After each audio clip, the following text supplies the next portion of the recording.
우리 찬양 같이 하고 하나님 앞에 기도합니다.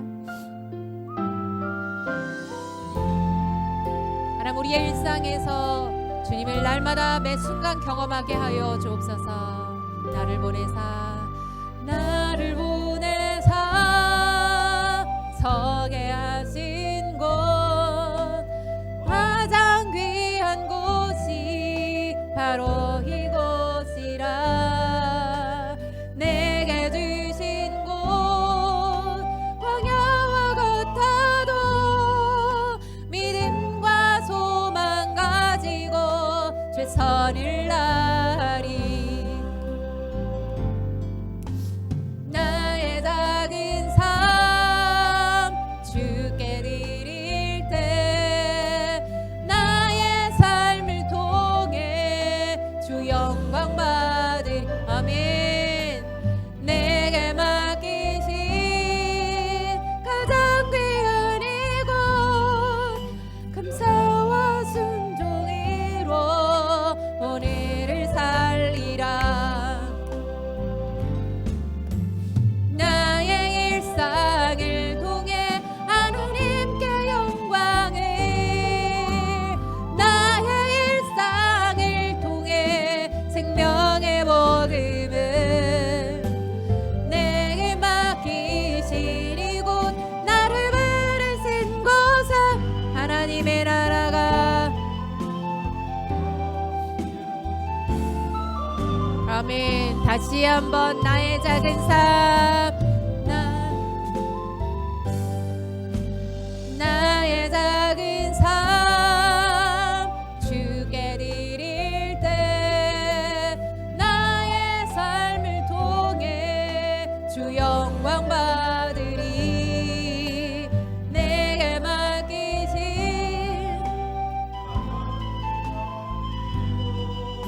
감사와 순종으로 우리를 살리라.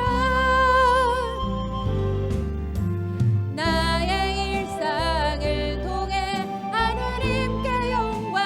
아멘. 나의 일상을 통해 생명의 복음을 내게 맡기신 이곳, 나를 부르신 곳에 하나님의 나라가 이루어지길 원합니다. 나의 일상을 통해, 나의 일상을 통해 하나님께 영광을.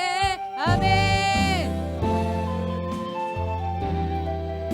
생명의 복음을 내게 맡기신 이곳, 나를 부르신 곳에 아멘. 하나님의 나라가 이루어지길 원합니다. 이 시간 우리 같이 기도하실 때 하나님께 영광을 돌리는 것은 우리의 일상에서 하나님을 사랑하고 이웃을 사랑하는 것이라 하나님은 말씀하십니다. 하나님, 우리에게 다른 걸 원하시는 것이 아니라 너희의 마음이 어디 있느냐, 너희는 나를 사랑하니. 여러분의 일상에 여러분이 지극히 작게 여긴다 생각할 때, 여러분이 지극히 우리가 광야에 있다고 생각할 때, 하나님은 그 광야에서 우리를 독점하길 원하셨습니다. 하나님, 우리는 힘들어 죽겠어요 라고 얘기할 때 하나님 그 자리에 계셔서 나는 네가 나만 바라봐서 정말 행복하고 좋다라고 말씀하십니다. 혹시 여러분의 마음의 분주함 때문에, 우리 마음의 분주함 때문에 우리가 주변과 상황을 바라보고 거기에 초점을 맞추고 있지는 않은지 다시 한번 돌아보면 좋겠습니다. 나는 하나님을 100% 사랑하려고 오늘도 하나님의 얼굴을 구하는가? 나는 오늘도 이웃을 100% 사랑할 수 있는 사람으로 날마다 드리기 위하여 나는 오늘도 십자가에 죽는가? 다시 한번 하나님 앞에 이것을 기억하면서 하나님을 향하여 같이 주시는 마음을 따라 기도하며 나아갔으면 좋겠습니다. 여러분 마음 안에 나라를 위하여서 기도하기 원하신다면, 하나님 이끄시는 대로 가족을 위하여서라면, 여러분 자신을 위하여서라면 어떠한 것이든 하나님께서 이 시간에 성령 안에 주시는 감동을 따라 같이 기도하며 나아가도록 하십시다. 같이 기도하겠습니다. 하나님 아버지 감사합니다. 주님, 나의 시선이 오늘도 주님을 향하여 나아갑니다. 나의 마음이 오늘도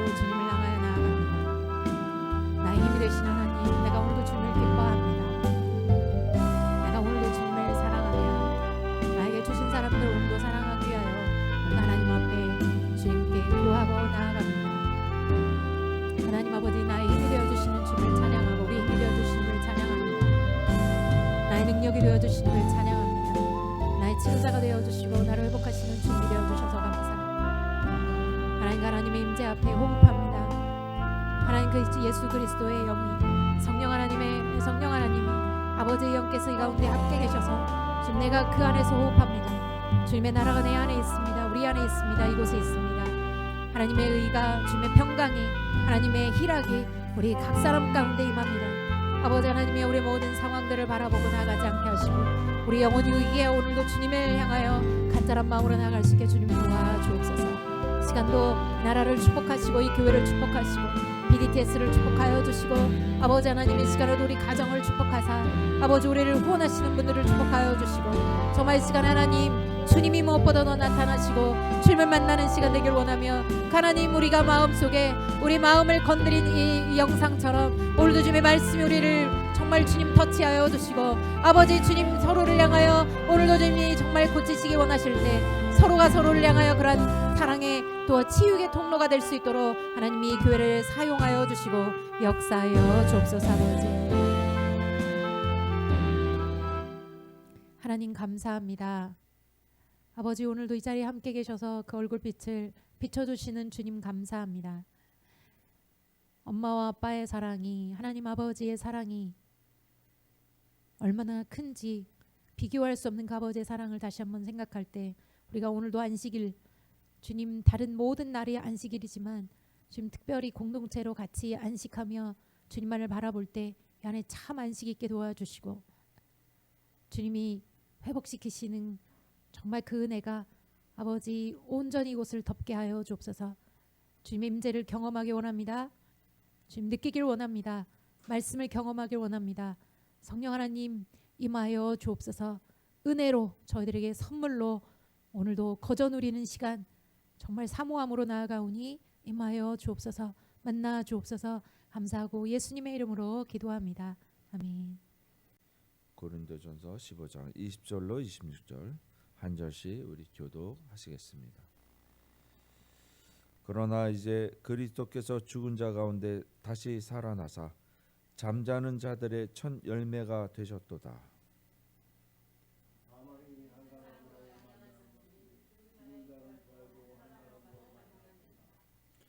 아담 안에서 모든 사람이 죽은 것 같이 그리스도 안에서 모든 사람이 삶을 얻으리라.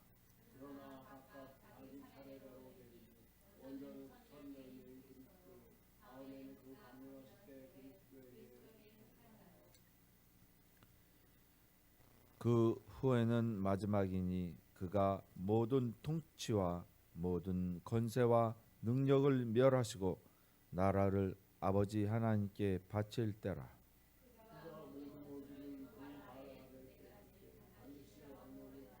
다 함께요. 맨 나중에 멸망받을 원수는 사망이니라. 아멘. 예, 오늘 본문 고린도전서 15장 20절로 26절로 통해서 그리스도에게 속한 자라는 제목으로 함께 하나님 은혜의 말씀 나누실게요. 함께 기도하십니다.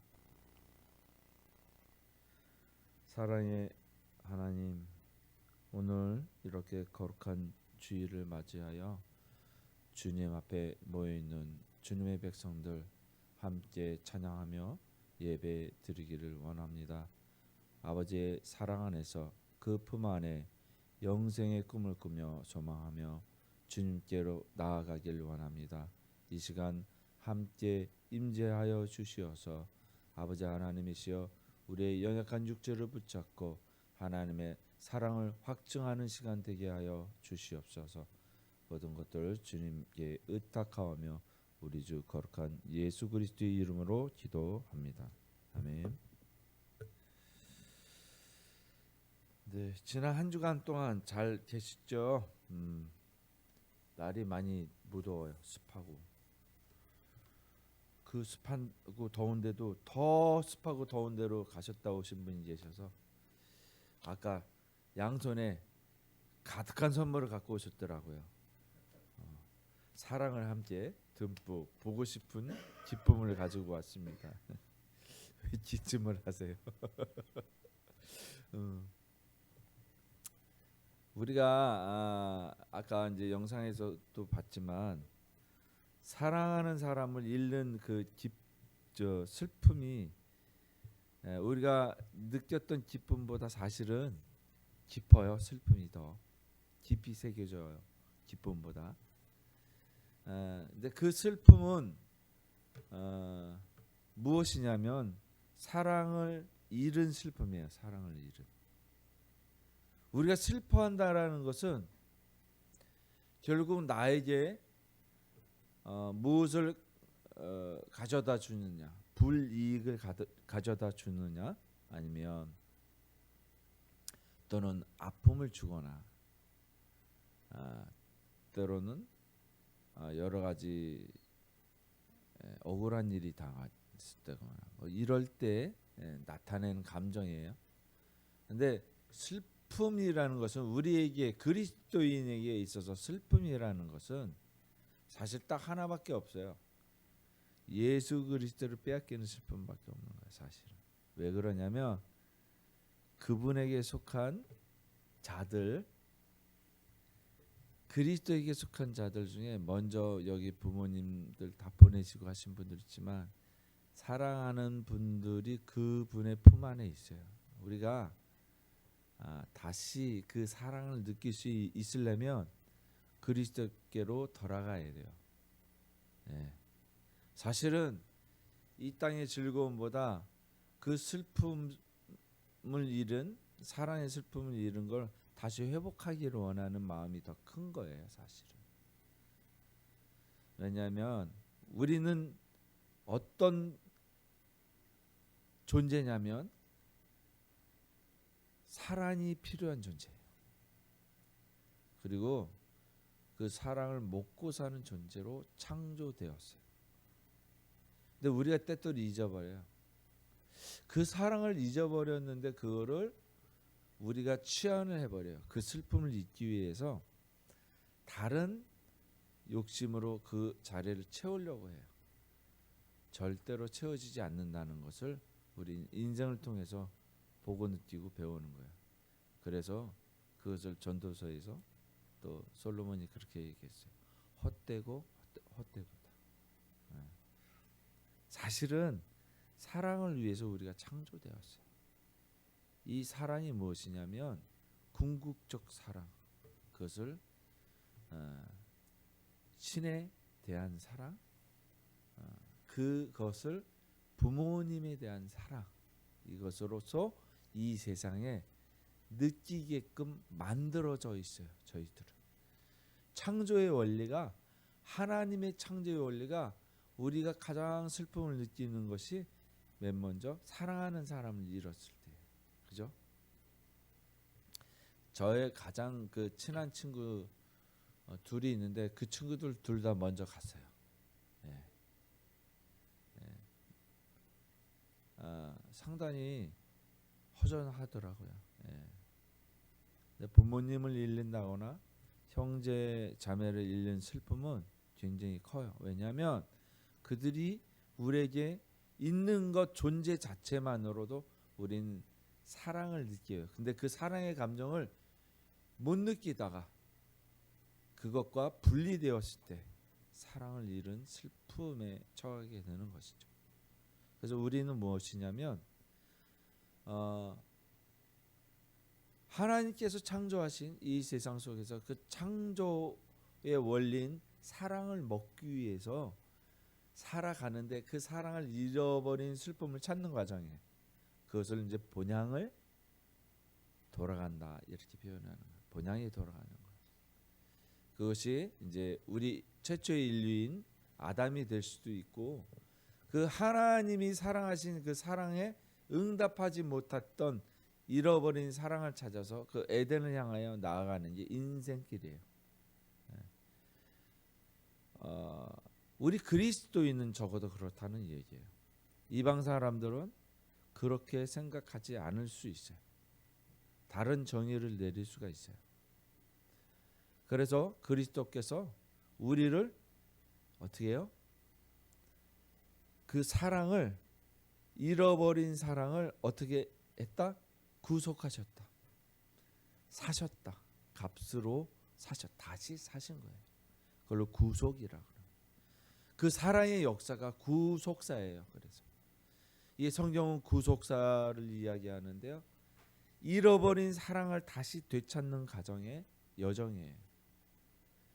그 여정이 하도 거룩해서 우리는 피부에 와닿지를 못하는 거예요. 그래서 오늘이 사실은 주보 첫 장에 보면 오늘 맥주 감사주일이라고 써 있을 거예요. 맥주 감사주일이요. 그러니까 맥주면 보리 작년에도 그렇고 설명을 해드렸지만 맥주 보리를 추수하는 절기다, 날이다라고 우리가 이제 기존에 알고 있는데 한국 교회가 이거를 잘못 썼던 거예요. 보리맥이 아니라 사실 밀수확이거든요. 왜 보리맥자를 썼느냐? 6월달에 보리를 추수하기 때문에 그래요. 그거를 우리는 보리로 바꿔버린 거예요. 그런데 정확하게 그것이 잘못되어져 있어요. 왜냐하면 출애굽기 34장에 7.7절 맥추절을 보리를 추수하는 그것으로서 해석을 해버렸어요. 번역을 할 때 잘못한 거예요. 밀추수 절기예요. 이 날이 원래는. 그래서 맥추절을 우리가 잘못 알고 있는 거예요. 밀을 수확하는 절기다. 이거를 신약에서는 오순절, 그렇죠? 성령 강림절이라고 이야기해요. 맥주절 하면은 성령 강림절, 7.7절 이렇게 생각을 하죠.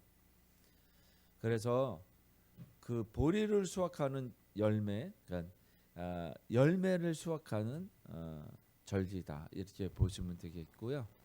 우리가 본문에서 이렇게 이야기해요. 먼저 제가 읽어볼게요. 그러나 이제 그리스도께서 죽은 자 가운데서 다시 살아나사 잠자는 자들의 첫 열매가 되셨도다. 자, 그리스도께서 죽은 자 가운데서 다시 살아나셨다는 거예요. 그래서 근데 죽은 자가 무엇으로 표현됐냐면 잠자는 자 이렇게 표현을 해요. 성경에서는 잠자는 자, 죽은 자를 잠자는 자로 표현을 해요.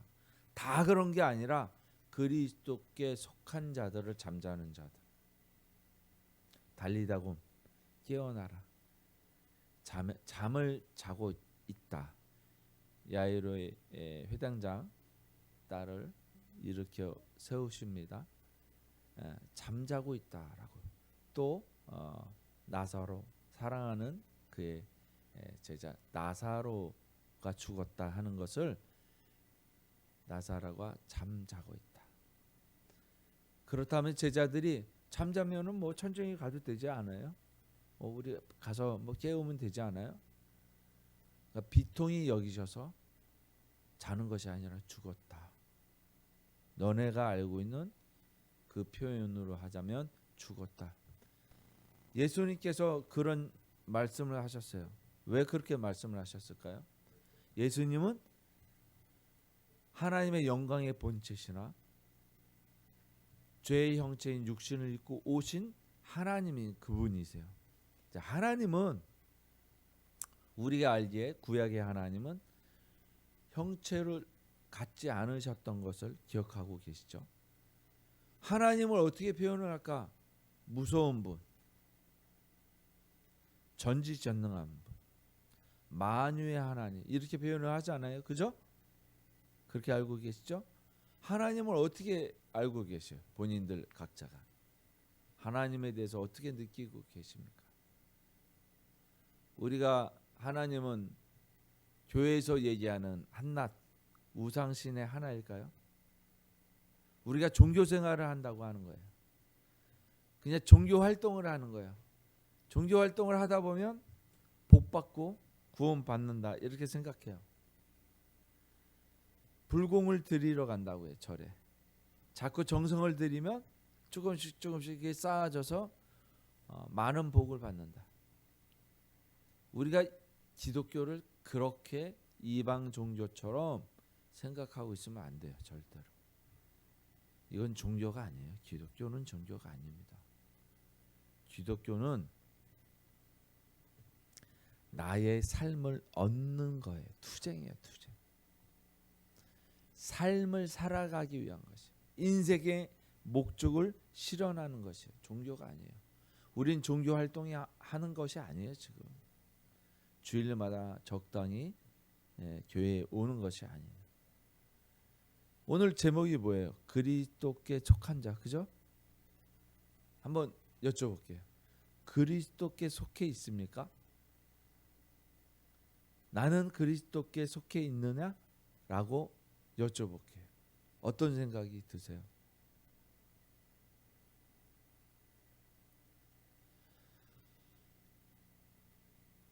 우리가 그리스도인이라고 불림을 받는다는 것은 그리스도께 속한 자라는 거예요.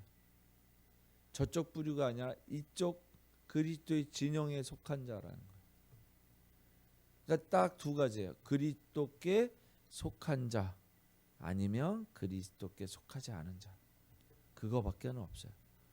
이것을 깨닫고 알아서 우리의 삶의 태도를 변화를 시켜서 삶의 행동을 바꾸는 거예요. 그 삶의 행동을 바꾸는 결과물이 열매인 거예요. 그 열매가 있느냐라고 분명히 물어요. 우리에게 있어서 가장 두렵고 떨리기도 한 것이 뭐냐? 심판날이에요. 그 재판장 앞에 섰을 때에 내가 열매를 맺어 있느냐, 내가 열매를 맺었느냐, 이것을 물어보시는 거예요. 그 과정이 있어요. 심판이 있어요. 우리에겐 심판이 있어요. 그러니까 심판을 달려가는 사람 앞에서 유예의 기간을 줬어요. 유예의 기간. 그것을 뭐라고 해요? 그것을 뭐라고 해요? 집행유예. 천국과 지옥을 갈 자를 구분을 하는데 지금 당장에 너희들을 지옥에 안 보내. 근데 그 기간을 둘 테니까 천국에 올 수 있는 열매가 돼야 된다라고 말씀하시는 거예요. 이것이 성경이에요. 내가 그런 열매를 맺고 있느냐라고 우리에게 스스로 반문해 봐야 돼요. 그렇다면 열매를 맺기 위해서 어떻게 해야 돼요? 열심히 무엇인가 해야 되겠죠? 무엇을 해야 될까요? 무엇을 해야 될까요?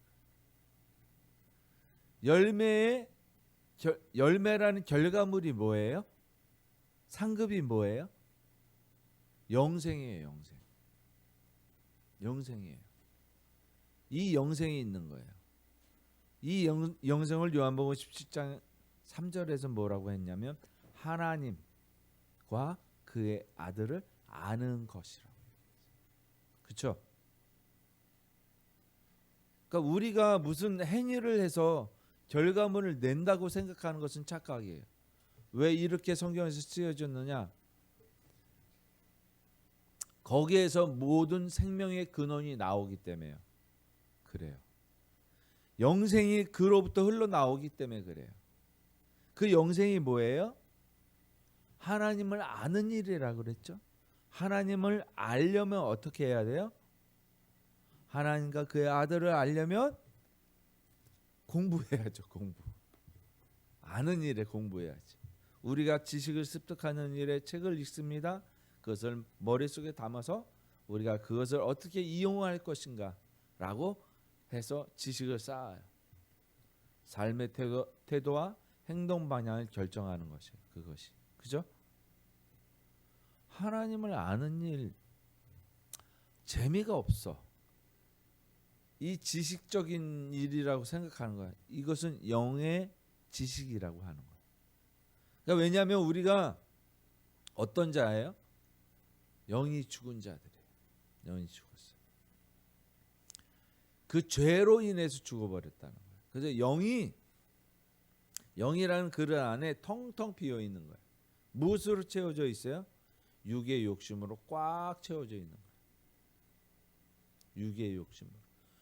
그것을 소욕, 육의 소욕이라고, 육체의 일이라고 얘기하는 거예요. 자, 그러면 우리가 생각해 볼게요.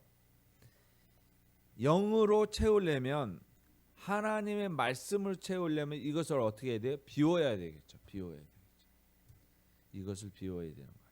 그래서 21절에 뭐라고 이야기했느냐? 다시 한번 읽어볼게요. 사망이 한 사람으로 말미암았으니 죽은 자의 부활도 한 사람으로 말미암다. 자, 사망이 한 사람으로 말미암다. 여기에 육의 소욕이 꽉 차 있는 게 한 사람으로 시작이 된 거예요. 그래서 이 죽어 있는 상태라고 해서 사망이라고 하는 거예요. 예수 그리스도께서 왜 오셨을까요? 이 채워져 있는 그릇을 비우는 것이에요. 그래서 무엇으로 채워요? 순종함으로 하나님 말씀으로 채우는 거예요. 이 작업을 먼저 하신 거예요. 왜? 아무도 그렇게 한 사람이 없었기 때문에. 하나님을 알기가 어렵지요. 그러나 성경을 주셨다는 것은 우리에게 큰 복이에요. 하나님 어떻게 알 수 있어요? 이 세상을 보면, 자연 속에 있는 세상을 보면 너무 좋지요. 산으로 들로 물가로 우리 맨날 놀러 가기 좋아하죠. 왜? 너무나 좋으니까.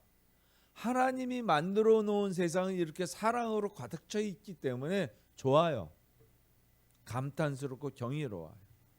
그 속에서 창조의 원리를 발견한다면 정말 감사하죠. 그러나 하나님께서 창조하신 원리에 대해서 경이롭다라고 감탄을 할지언정 그 속에서 있는 원리를 우리가 알기는 어려워요. 인생에 반응하기가 어렵다고요. 그냥 감탄, 와, 감탄할 수밖에 없어요. 근데 우리는 그 경이로움을 감탄조차도 못하는 사람들이 많아요. 물론 우리들은 뭐 가서 감탄하기도 합니다만, 자 보세요. 이것을 자연재시라고 하는 거예요. 이것을 일반재시라고. 이것은 누구에게나 똑같이 주어져 있는 하나님의 사랑이에요. 이 천지만물은 하나님의 사랑으로 가득 차 있는 거예요. 근데 그것을 직접적으로 하나님이 나한테 무엇을 말씀하시지, 내가 어떻게 해야지 하고 연결이 안 되어지는 거예요. 잘 몰라요. 하나님이 창조했다라고 생각하는 사람도 있지만, 뭐 이건 저절로 그렇게 된 거야 라는 사람도 있어요. 곧 자기가 창조한 것인 마냥, 자기가 주인인 것인 마냥 당연하다고 생각하는 거예요. 이게 주인 의식이에요. 주인이, 종이 주인으로 행세하는 거예요. 자, 성경은 분명히 여러 가지 비유와 예시로서 그것을 증명하고 있습니다. 자, 오늘 이야기하는 것은 딱 하나예요. 우리가 생명을 얻어야 된다는, 그러기 위해서는 그리스도께 속한다는 것. 이것이 오늘의 결론이에요. 그래서 22절에 아담 안에서 모든 사람이 죽은 것 같이 그리스도 안에서 모든 사람의 삶을 얻으리라. 아담 안에서 죽은 것 같이 예수 그리스도 안에서 삶을 얻는다는 거예요. 이 세상의 삶은 삶이 아니라 사망이다, 이렇게 얘기하는 거예요. 그러니까 우리가 그런 생각을 갖고 있느냐? 어려워요. 내가 뻗어지 살아있고 움직이고 있는데 왜 죽었다고 해? 그러니까 여태껏 생각하고 있는 그런 개념들을 다 뛰어넘는 거야. 하나님의 말씀은 그만큼 어려워요. 하나님 알기가 힘들어. 그래서 자연재시를 통해서 알기 힘들기 때문에 하나님께서 말씀을 주셨어요. 말씀. 근데 놀랍게도 이 말씀은 다른 것들은 책이라고 얘기해요. 이것은 경전, 하나님의 말씀이라고 해요. 진리라고 얘기해요. 이 진리는, 진리의 특성은 무엇이 있냐면 죽어있는 글자가 아니라 살아서 움직이는 진리라는 거예요. 우리를 이끌어가는, 우리를 움직이게 하는 생명이다. 여기에 사랑이 담겨 있다라고 얘기하는. 말씀을 읽으면 어떻게 해서 역사가 일어나? 아니야. 그럴까요?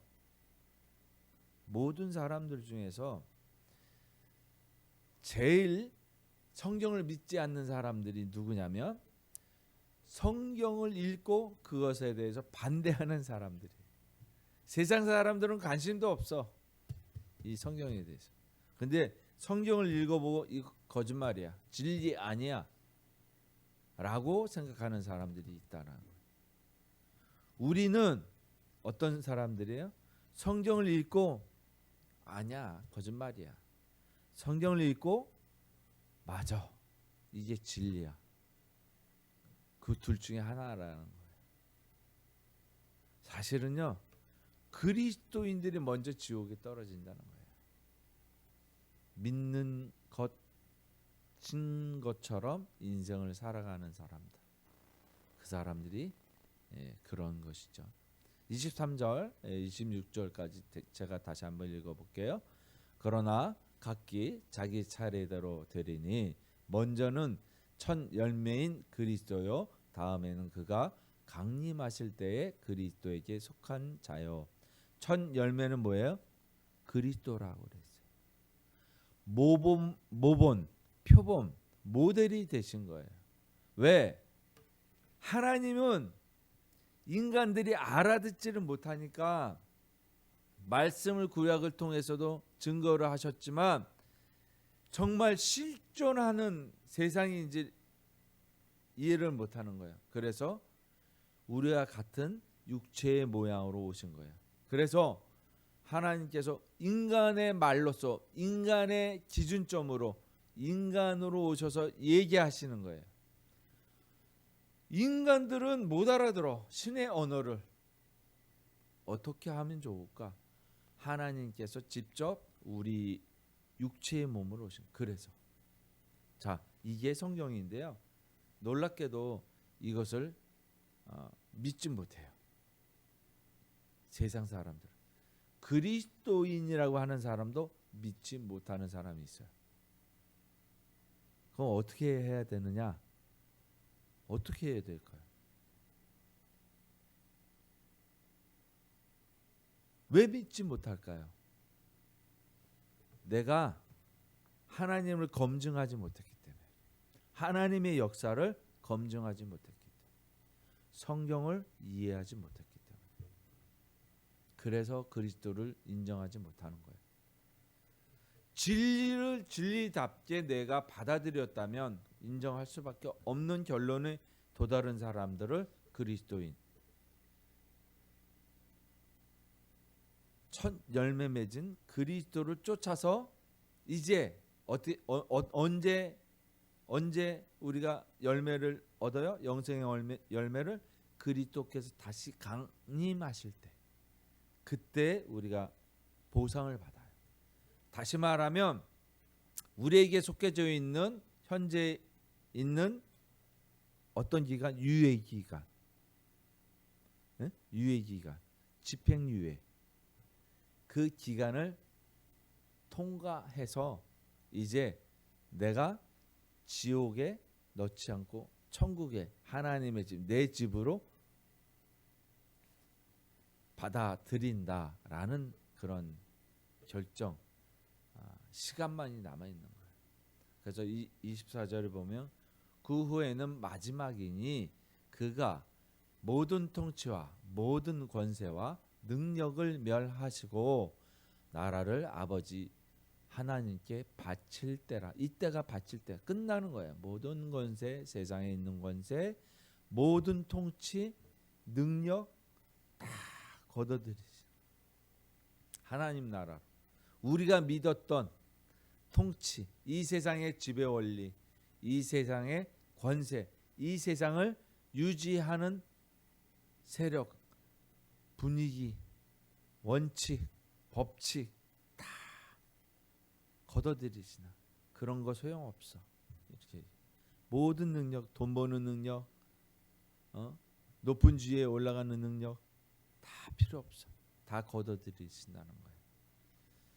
그래서 모든 통치자에게 복종하라는 것은 지난주에도 한번 우리가 말씀을 나눴죠. 그죠?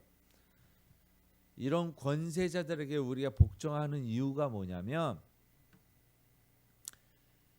우리의 사랑하는 자녀를 손상시키지 않기 위해서 하나님께서 너네가 믿음으로 복종하라는 거예요. 우리가 거꾸로 생각하면 안 돼요. 잘못되어져 있는 권세자들에게 복종하라는 그런 뜻이 아니에요. 그 권세자가 하나님 뜻에 반한다면 그 신앙을 지키기 위해서 두 가지 길 중에 택하라는 거예요. 순교 아니면 배도. 이 둘 중에 하나라는 거예요. 놀랍게도 순교하면 하나님께서 그 보상을 해주신다. 그것이 육체를 갖고 있을 때 빨리 육체적 죽음이 올 뿐이지 보상은 하나님이 해주신 거예요. 25절에 그가 모든 원수를 그 발 아래에 둘 때까지 반드시 왕노로 하시리니 맨 나중에 멸망받을 원수는 뭐라고요? 사망이라는 거예요. 사망을 걷어들인다는 거예요. 사망이 없으면 뭐예요? 생명밖에 없는 것이죠. 그래서 생명을 주시기 위해서 이 땅에 오셨다라는 거예요. 예수 그리스도께서 생명 때문에 오셨어요. 자, 여러분도 잘 알고 있는 콩이 있죠. 콩 한 알로 땅에 심으면 어떻게 돼요? 물을 주고 빛을 주고 온도를 주면 싹이 나죠. 생명이 움직여요. 아무 움직임이 없고 잠자던 거예요. 이걸 그래서 잠자는다라고 표현해요. 이 콩이 죽은 게 아니라 잠자고 있는 거예요. 물을 주면 그 땅을 뚫고 싹이 나요.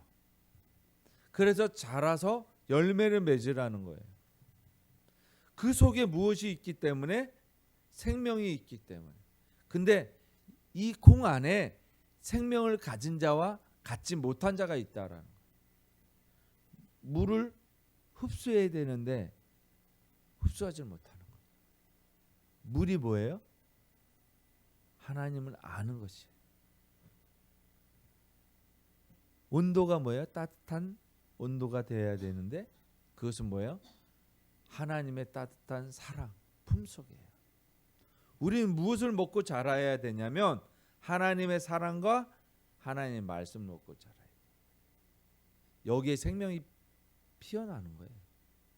근데 우리는 다른 데서 하나님의 생명을 찾으려 하는 거예요. 어디? 물질에서. 우리의 욕심에서 찾으려고 해요. 하나님을 어떻게 찾아요? 우리의 욕심을 찾는 거예요. 그래서 이스라엘 백성들이 자기들의 욕심으로 여호와 하나님이 모세 보니까는 저 깜깜한 흑암 속으로 들어갔는데 40일 동안 나오질 않아요. 그 험한 산 꼭대기로 올라가서 아마 실족하여 죽었는갑다 이렇게 생각한 거예요. 근데 모세가 없어도 어떻게 해야 돼요? 하나님은 있어야 될 것 같거든. 그러니까 하나님을 어떻게 세워요? 송아지로. 그런 모습으로 하나님을 만들어낸 거예요. 하나님을 우상이 아니라 하나님을 우상화한 거예요. 그러니까 이 생명이 들어가야 되는데 말씀이 들어가서 생명이 피어나야 되는데 말씀을 흡수하지 않고 무엇을 흡수했어요? 세상의 욕심을 흡수했다는 거예요. 그러니까 독약을 먹은 거죠. 죽을 수밖에 없어요. 죽어 있는 상태인데. 그러니까 잠자던 콩이 싹이 날려면 물과 온도가 있어야 된다. 분명히 말씀드려요. 왜냐하면 이것이 자연 계시예요. 이해되시죠? 그런데 이 콩을 현대 과학자가 똑같이 만들었어요. 그것에 대한 화학 성분, 물리적인 것들 똑같이 만들었어요. 콩을 완벽하게 똑같이 만들었어요. 콩의 조직과 똑같이. 그리고 물을 주고 온도를 적당히 줘봤어요. 안 자라요. 안 자란다니까요. 과학자가 그 콩을 만들어 봤다니까요. 똑같이 자랄 줄 알았는데 안 자라는 거예요. 그냥 썩어지는 거예요. 왜 그럴까요? 이 작은 콩에 무엇이 있길래 원래 하나님이 주신 씨앗 그 열매에서는 생명이 자라는데 인간이 만든 거는 자라지 못한다는 거예요. 인간은 생명을 창조할 수 있는 능력이 없어요. 그 작은 콩 안에 무한한 설계가 들어가 있는 거예요. 우리가 양자 컴퓨터가 대단하다는, 양자 컴퓨터보다 더 대단한 컴퓨터가 그 안에 들어가 있는 거예요. 그것을 성경에서 무엇이라고 얘기하냐면 영이라고 얘기하는 거예요. 영이라고. 하나님의 능력. 영은 무엇이에요? 이 육체는 누구 것이에요? 내 것이죠. 제 이름 석자로 되어져 있는 육체인 것 같아요. 근데 착각하지 마세요. 여러분들 각자가 예수의 육체를 입고 있는 거예요. 이 육체는 예수님의 것이에요. 내 것이라고요? 아니에요. 육체의 옷을 빌려주신 거예요. 하나님이 창조하셨다니까요. 하나님이 빌려주셨어요. 이해돼요? 하나님 빌려주셨다니까요. 잘 이해 안 될 거예요. 자, 이렇게 생긴 거 부모한테 물려봐. 하나님이 만드셨다고요. 이건 내 거 아니라니까요. 내 것은 무엇인지 아세요? 내 것은 무엇이라고 생각해요? 조지님, 내 것인 건 무엇이라고 생각하세요? 나 조규복 집사는 무엇이라고 생각해요? 이 육체가 아니라고 그랬어요? 그건 무엇일까요? 무엇이라고 생각하세요? 혼? 자, 주머니가 있어요. 빈 주머니를 줬어요. 하나님께서 이 육체를 보내셨어요. 근데 그냥 보내신 게 아니라 주머니를 하나 가지고 보내셨어요. 근데 이거를 부여받은 사람이 누구냐면, 존재가 누구냐면 영이에요. 영. 나의 영이에요. 하나님이 이 육체로 영을 보내신 거예요. 우리가 그래서 뭐라고 얘기해요? 영혼이 떠나갔다. 근데 이 주머니에 무엇을 담고 있느냐? 이 주머니. 이 세상에 보냈는데 이 주머니에 담고 있으라고 했는데 무엇을 담고 가는 거예요? 영혼이? 내가 혼을 담고 가는데 이 결과물이 뭐예요? 열매예요. 이게 뭐예요? 육체의 소욕을 담고 가면 사망이라는 거예요. 이 주머니에 하나님의 말씀을 담고 가면 그것을 살아 있다라고 표현을 하는 거예요. 그래서 그 사람이 이 혼을, 정신을 가지고 다니는 거예요. 이것이 열매가 되는 거예요. 그런데 우리에게 담은 게 없다. 그러면 확인해 보신다는 거예요. 그것이 잘못 담겨 있어. 그러면 우리는 어디로 가요? 지옥으로 갈 수밖에 없어요. 그것이 성경의 말씀이에요. 오늘 말씀에서 분명히 예수 첫 열매로 오셨다 그랬어요. 그러나 이제 그리스도께서 죽은 자 가운데서 다시 살아 잠자는 자들의 첫 열매가 되었어요. 그래서 잠잔다라고 표현한 거예요. 정확하게 기억을 하셔야 돼요. 왜 잠자고 있느냐? 우리는 아직 생명의 씨앗을 피우고 있느냐? 그렇게 하지 못하느냐에 있는 것이죠.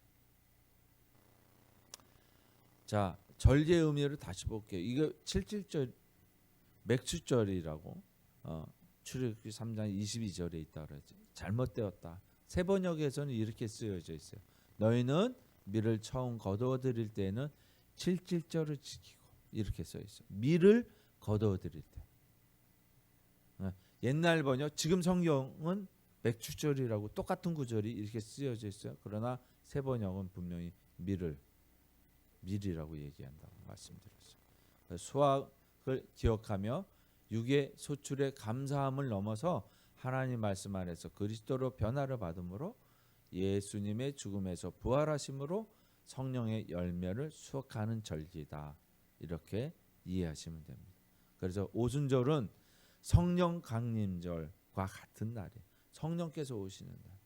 즉 다시 말하면 자, 이 주머니를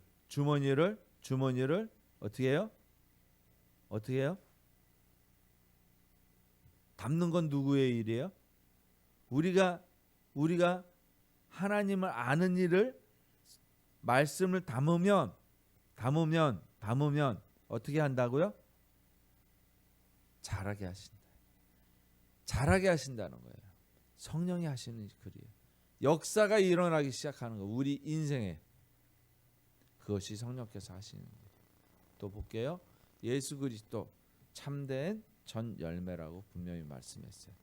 첫 곡식을 드리는 감사의 절기예요. 이게 구약의 맥추절이에요. 하나님의 구속의 첫 열매 예수님, 이게 신약의 맥추절이에요. 우리는 어떻게 해야 되냐? 얻게 될 영원한 생명과 부활에 보증돼서 우리의 소망이 되는 거예요. 이것이 오늘 절기를 맞은 의미예요. 다시 한번 보면 맥추절과 성령 강림, 이것은 하나님 나라의 첫 열매라고 분명히 이 본문에 써 있습니다. 맥추절 날에 오순절 성령이 제자들에게 강림하셨죠. 교회의 탄생이 됐어요. 그래서 교회라는 것은 설교를 통해 3,000명이 회심했죠. 이 교회라는 것은 무엇을 뜻하느냐면 교회를 통해서 역사를 하신다고 했어요. 우리 개인에게 역사한다는 게 그 교회 안에서 하나님께서 역사하신다는 거예요. 교회라는 게 뭐예요? 진리를 선포하고 진리대로 행하는 데가 교회인 거예요. 사람이 여럿이 모여 있다고, 그리스도인이 여럿이서 모여 있다고 교회가 아니에요. 진리, 하나님의 말씀이 선포되고, 다시 말하면 생명이 선포가 되고 생명대로 행하는 자, 생명을 선포하고 생명대로 행하는 곳, 그것이 교회인 것이. 진리가 있는 곳이 교회인 것이. 그래 구원의 첫 열매는 무엇이냐면 성령의 역사로 맺어진 시대의 시작이다. 우리의 시작이다. 하나님 나라로 나아가는 첫 걸음이다. 그 절기다. 이렇게 알고 계시면 돼요. 우리가 드려져야 될 첫 열매 무엇일까요? 야고보서 1장 18절 함께 읽어볼게요. 시작. 그가 그 피조물 중에 첫 열매가 되게 하시려고 진리의 말씀으로 우리를 무엇으로 낳았다고요? 진리의 말씀으로. 여기에 생명이 있는 거예요. 놀랍게도 제가 그전에도 말씀드렸지만 장근태 목사님이 성도분이 암에 걸려서 죽을 날 3개월 남았는데 딱 주신 과제가 성경 3독해. 몸을 움직이고도 일으키기도 힘든 그 마지막 날짜 받은 사람이 성경 읽을 수가 있었을까요? 과연 그렇게 될까? 처음에는 그냥 의무감에서 읽는 거예요. 한번 일독했어요. 악착같이 그 사람 놓지 않고 읽어보는 이독했어요. 아무런 일이 감동이 없어요. 3독을 읽는 과정 속에서 그의 몸의 변화가 힘을 느끼기 시작한 거예요. 나중에 보니까 암이 완전히 나은 거예요. 무엇을 얘기하냐면 하나님 말씀을 읽어서 그러한 보상을 받았다라고 생각하시면 안 돼요. 보상이 아니에요. 보상이 아니라고요. 그런 기적이 일어난 것은 무엇이냐? 하나님 말씀 속에 들어가 있어서 하나님의 임재를 경험해서 하나님과 함께 하고 있는 그 상황이 된 거예요. 그랬을 때 하나님의 임재 속에서 우리의 암세포, 그죠? 그것이 완전히 소멸된 거예요. 하나님은 악과 함께 하시지 않는다고 분명히 얘기했어요. 그것을 경험한 거예요. 진리 속에 들어가서 정말 참 의미, 이것을 막 읽어서 1독을 하고 2독을 해서 나은 게 아니라고요. 그 구절 속에서 어떤 구절인가 딱 맺혀졌는데 그것이 하나님을 알게 되고 하나님을 느끼게 되고 감사함으로 인해서 자기가 변화가 된 거예요. 예. 그런 역사가 일어납니다. 우리는 예수님의 부활로 말미암아 새 생명 가운데 거듭난 자들입니다. 그래서 하나님 앞에 들을 첫 열매 같은 존재입니다. 열매를 바친다고 생각하지 마세요. 무슨 얘기냐면 열매라는 것은 하나님의 임재를 경험하는 거예요. 말씀 속에서 하나님을 느끼는 거예요. 하나님 말씀에 완전히 꽂히는 거예요. 그 이상 그 이하도 아니에요. 저는 여러분들에게 생명을 살 수 있는 성경의 말씀을 전하고 있는 거예요. 이것이 시덥지 않고 이것이 시시하면 생명을 시덥지 않고 이 세상에 살아가는 자기의 존재를 부인하는 거예요. 그리스도께 속한 자인가? 놀라운 거예요. 별거 아닐 것 같죠? 여기서 양과 염소가 구분이 되는 거예요. 이거는 저에게 맡겨주신 말씀인 거예요. 이거를 선포하라고 주신 거예요. 근데 이것을 받아들인 건 여러분들의 책임이에요.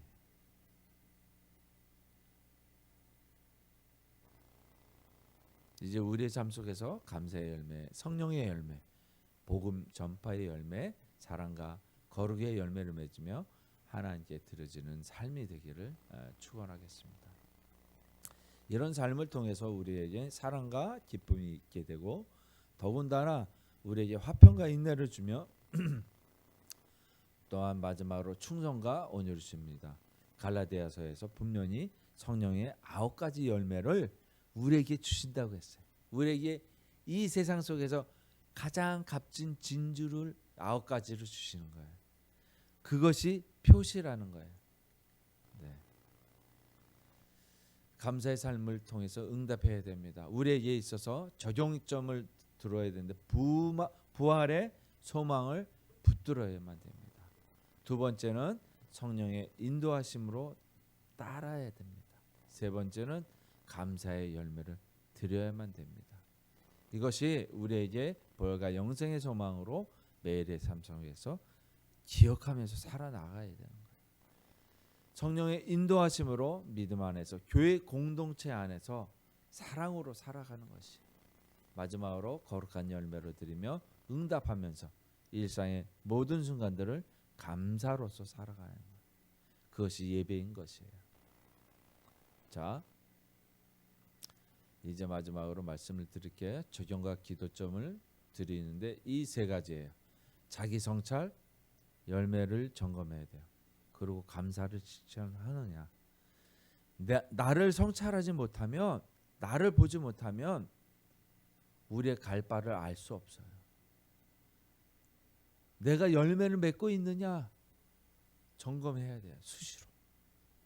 그래서 감사를 실천해야 되는데 이러한 세 가지들을 우리에게 가져와야 됩니다. 이것이 우리의 적용이 돼야 되고 우리의 기도가 돼야 돼요. 나는 부활의 소망을 매일의 삶 속에서 살아가고 있는가라는 것을 통해서 자기를 점검해야 되고 또한 성령의 9가지 열매가 내 삶 속에서 맺혀가고 있는가 이것을 봐야 되는 거예요. 마지막으로 오늘 나는 어떤 감사의 열매를 주님께 드릴 수 있는가. 감사하는 것은 어렵지 않아요. 아까 영상에서도 봤죠. 미안합니다. 그렇죠? 고맙습니다. 사랑합니다. 그렇죠? 그것이에요. 그거밖에 없어요. 사랑하는 사람을 만나야 되는 거예요. 예수님을 만나야 되는 거예요. 예. 자, 말씀 지난주에 우리가 읽었던 구절이에요. 똑같은 구절 다시 한번 읽어볼게요. 1장 23절 베드로전서 시작.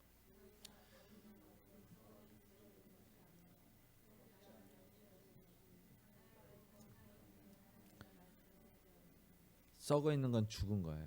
우린 잠자고 있는 거예요. 근데 거기에 하나님의 말씀을 담으시기 바랍니다. 우리가 살아야 돼요. 마지막으로 이 한 구절 더 보겠습니다. 읽겠습니다. 시작. 예수께서 이르시되 나는 부활이요 생명이니 나를 믿는 자는 죽어도 살리겠고 무릇 살아서 나를 믿는 자는 영원히 죽지 아니하리니 이것을 내가 믿느냐. 이르되 주여 그러하오이다. 주는 그리스도시요 세상에 오신 하나님의 아들이신 줄 내가 믿나이다. 마르다가 한 말이에요. 그래서 나사로를 살리십니다. 우리도 나사로처럼 부활의 열매를 맺는 하나님의 선물을 받는 놀라운 역사가 임하시길 주의 이름으로 축원하겠습니다. 함께 기도하십니다. 아버지 하나님 감사합니다. 오늘 그리스도께서 속한 자로 되기 위한 은혜의 말씀을 또한 나누었습니다. 아버지 하나님, 정작 우리가 부활의 소망을 가지고 있고 성령의 9가지의 열매를 맺고 있는지, 또한 우리가 매일매일 감사의 삶을 살아가고 있는지, 그리스도께 속한 자인지 점검케 하여 주시옵소서. 우리의 삶 속에서 그리스도께서 이 말씀을 우리에게 인쳐 주셔서 우리가 잊지 아니하고 그리스도의 몸된 자로서 도구로서 살아갈 수 있도록 이 세상을 품으며 이 세상을 사랑하며 이 세상에 감사하며 이 세상에 부활을 선포하는 자 되게 하여 주시옵소서. 모든 믿는 자에게 구원의 복을 주심을 믿사오며 거룩하신 우리 주 예수 그리스도 이름으로 기도합니다. 아멘.